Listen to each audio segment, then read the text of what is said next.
Kagulat World, ginulat na naman ni Alexandra Alex Ala ang mundo matapos ang dominanteng panalo niya laban sa Belarusian na si Alyona Falay sa unang round ng Jinshan Open. Straight sets lang ang kinailangan ng Pinay tennis star para makausad sa round of 16 at ngayon, mas mabigat na hamon ang nakahanda sa kanya. Alas 10 ng umaga oras sa Pilipinas, haharapin niya ang pambato ng Japan na si Mei Yamaguchi, isang veteranong manlalaro na may advantage ng crowd support at home court energy. Buong Japan ang nakatutok ngayon dahil malaking laban ito para kay Yamaguchi, ngunit mas malaki ang pressure sa kanya dahil makakabangga niya ang isang rising global star. Sa edad na 20, si Alex ay isa ng kilalang pangalan sa women's tennis circuit. Dala ang bilis, consistency at championship mindset. Para sa maraming Pinoy fans, hindi lang simpleng laban ang mangyayari sa pagitan ni Ala at Yamaguchi. Ito ay magiging clash of pride. Pinoy pride laban sa Japanese pride, youth laban sa experience, at lakas laban sa crowd support. Ang tanong, magiging sapat ba ang experience ni Yamaguchi para pigilan ang momentum ng Filipina sensation? O tuloy-tuloy na naman ang pag-akyat ni Alex Ala sa global tennis scene? Isang bagay ang sigurado, buong mundo, lalo na ang Pilipinas at Japan, ay tutok sa laban na ito. Matapos ang matagumpay na pagbabalik sa court, muling ginulat ni Alexandra Alex Ala ang international tennis scene sa kanyang opening match sa Jinshan Open 2025. Sa edad na 20, ipinakita niya ang maturity at composure ng isang batikang manlalaro nang talunin niya ang Belarusian na si Alyona Falay sa loob lamang ng 2 sets.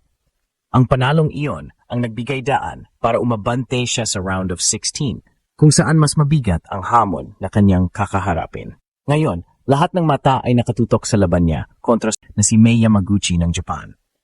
Isang alas 10 ng umaga, oras ng Pilipinas, ang head-to-head showdown na ito. Para sa maraming fans, hindi lang basta tennis match ang mangyayari, kundi isang sagupaan ng national pride, Pinoy pride laban sa Japanese pride. Si Yamaguchi ay isang veteranong manlalaro, kilala sa kanyang matibay na baseline defense at tactical experience. Sa kabilang banda, si Ala ay dala ang explosiveness ng kabataan, bilis ng footwork at consistency sa rallies na nagbigay sa kanya ng sunod-sunod na panalo nitong mga buwan. Kagulat World, malaki ang magiging papel ng crowd support dito. Dahil nasa Asia, ngunit hindi rin matatawaran ang suporta ng mga Pilipino na kahit saan sulok ng mundo ay nakatutok at nagdarasal para sa kanilang pambato. Para kay Alex, isa itong pagkakataon na patunayan na hindi siya basta rising star, kundi isang tunay na contender sa mas mataas na level ng women's tennis. Analysts are already pointing out na magiging susi ang unang set ng laban. Kung makuha agad ni Ala ang momentum, malaki ang tsansa niyang ma-neutralize ang crowd support para kay Yamaguchi. Ngunit kung magising ang Japanese tennis hero sa kanyang depensa at magamit ang experience advantage, maaari nitong pahabain ang laban at magdulot ng pressure sa Filipina sensation. Hindi lang sa Japan at Pilipinas kundi sa buong Asia, inaabangan ang laban na ito. Para sa mga Pinoy fans, bawat palo ni Ala ay simbolo ng determinasyon ng mga Pilipino sa international stage.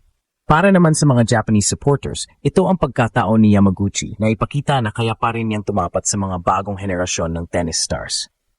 Isang sagupaan ng lakas, talino at puso ang tiyak na matutunghayan. Ang tanong, magiging panibagong yugto ba ito ng kasaysayan para kay Alex Ala o madudungisan ang kanyang momentum sa harap ng isang bayang sabik makita siyang matalo? Kapag pinagtabi mo ang playing styles ni na Alexandra Ala at Mei Yamaguchi, makikita agad ang malinaw na contrast na tiyak magbibigay ng matinding drama sa court.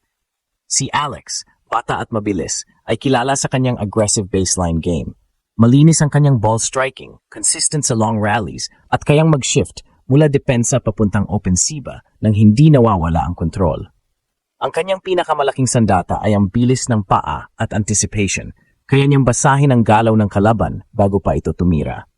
Sa kabilang banda, si Mei Yamaguchi ay nakilala sa kanyang defensive mastery at tactical patience.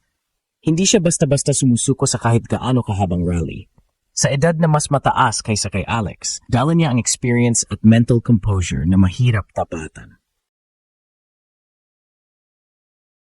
Sanay siya sa pressure situations at maraming beses nang nakaligtas sa tight matches dahil sa kanyang discard at calm presence sa court. Kumbaga sa chess, si Yamaguchi ang tipong maghihintay ng malinang kalaban bago umatake. Para kay Alex, malaking hamon ang hindi mabuwag agad ang depensa ni Yamaguchi. Kung hindi siya makakahanap ng butas sa maagang parte ng laban, posibleng madrain ang kanyang energy at mawalan ng momentum. Kaya inaasahan ng analysts na gagamit siya ng mas maraming cross-court angles at deep ground strokes para pilitin si Yamaguchi na gumalaw ng lateral at mawalan ng balance. Samantala, ang Japanese crowd ay magiging pangalawang racket ni Yamaguchi. Sa bawat point na makukuha niya, tiyak ang malakas na hiyawan na posibleng makaapekto sa focus ni Alex.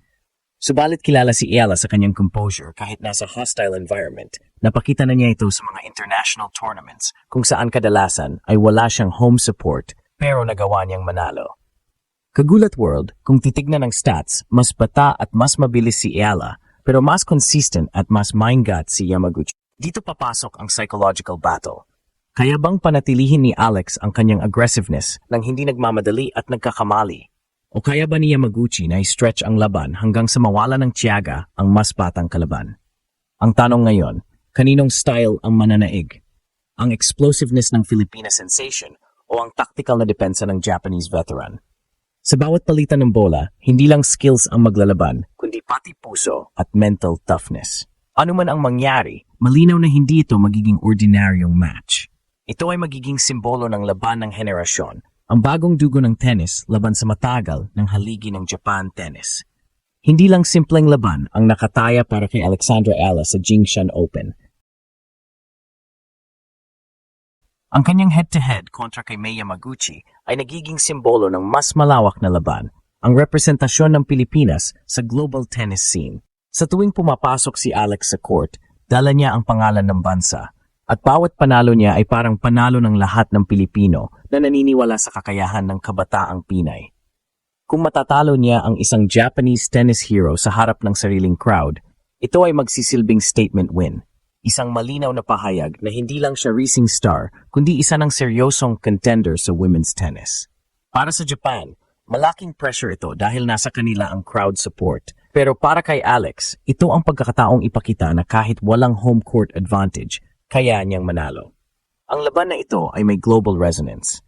Ipinapakita nito na ang mga atleta mula sa Southeast Asia ay kaya ring makipagsabayan sa pinakamahusay sa mundo. At sa bawat palo ng raketa ni Alex, mas lumalakas ang kanyang legacy bilang unang tunay na Pinay tennis superstar.